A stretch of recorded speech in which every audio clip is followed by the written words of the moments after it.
Hey there! Have you ever stopped to think that the world around us isn't, well, as solid and unchanging as it seems? Things are constantly, invisibly shifting and changing shape. Today, we're going to pull back the curtain on the hidden science of how simple heat and cold can make things grow and shrink in ways that are absolutely critical to our daily lives. And it all kicks off with a question I bet you've asked yourself at some point. If you ever look closely at a railway line, you'll notice these small, deliberate gaps between the steel rails. So what's the deal with that? You might look at it and think, looks like a mistake. But it is absolutely 100% on purpose. It's actually a super clever bit of engineering that prevents total disaster. And by the end of this, you'll know exactly why. So yeah, we're calling this the railway riddle. It's a puzzle that's literally hiding out in the open. And once we crack it, you'll get this fundamental aha moment about how our physical world really works. But to find the answer, we've got to zoom in, like way in.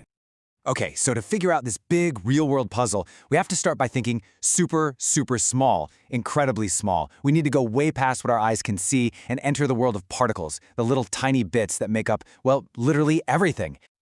All right, here is the key to this whole thing. Every single thing, solids, liquids, gases, is made up of these tiny particles. Think atoms and molecules. And here's the kicker. They are never still. They are constantly vibrating, wiggling, and bouncing around. It's like this massive, invisible dance party happening inside every single object around you all the time. And that movement, that's the secret to everything we're about to figure out. So what does all that tiny wiggling and dancing actually do? How does it affect the big stuff we can actually see and touch? Well, it all leads to two opposite but totally connected effects: expansion and contraction. Let's break down the science behind this. Okay, first up, expansion. Think about it like this. When you heat something up, doesn't matter if it's a steel rail or the air in a balloon, you're basically feeding its particles a shot of espresso. And what happens when you have a ton of energy? You get jittery, you move around, you need more space, right? Well, particles are the exact same way. They start vibrating faster and push their neighbors farther away, which means they take up more space. The result? The whole object gets just a little bit bigger. And you guessed it, contraction is the total opposite. When you cool something down, it's like the music stops at the particle party. You're taking energy away. They lose that energy, they slow way down, and they kind of huddle closer together. This makes the entire object shrink or contract.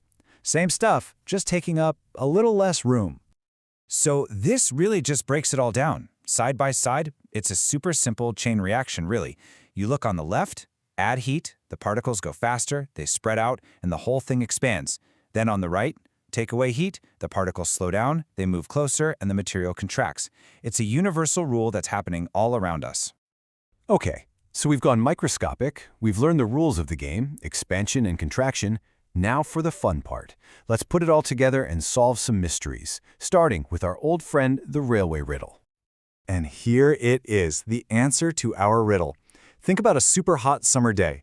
Those massive steel rails are just baking in the sun. All that heat energy makes their particles vibrate like crazy, causing the rails to expand and actually get longer. Now, if there were no gaps, those expanding rails would have nowhere to go. They'd push against each other with this incredible force, and bam! They'd bend and twist.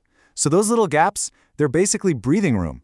They're expansion joints, a simple, brilliant design that gives the steel room to grow safely.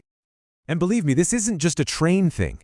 This principle is hiding in plain sight, absolutely everywhere.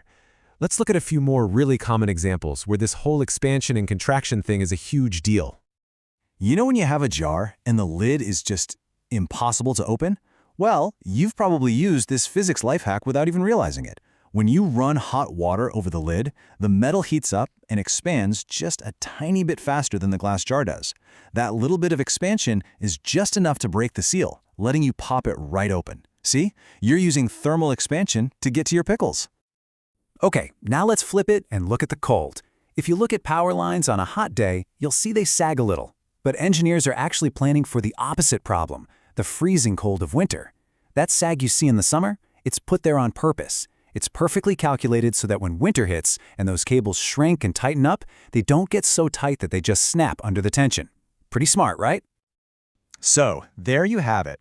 We've seen this invisible force at work on railways, in your kitchen, even hanging over our heads. It's this constant push and pull that shapes so much of our world. So let's just really boil this all down to the one big idea you need to remember. Honestly, if you remember nothing else, remember this. It really just comes down to a super simple two-part rule of thumb. 1, you add heat, things get bigger. That's expansion. 2, you take heat away, they get smaller. That's contraction. That's it. That one principle governs everything from a massive bridge to the mercury in a tiny thermometer. All right, so I'm going to leave you with a little challenge. Now that you're out on the secret, you can't unsee it. As you go about your day, start looking for it. Look at the joints in a concrete sidewalk. Look at a big bridge, or even notice how a door fits in its frame on a hot day compared to a cold one. What else can you spot that's been cleverly designed to handle this constant, invisible dance of expansion and contraction? Thanks for joining me.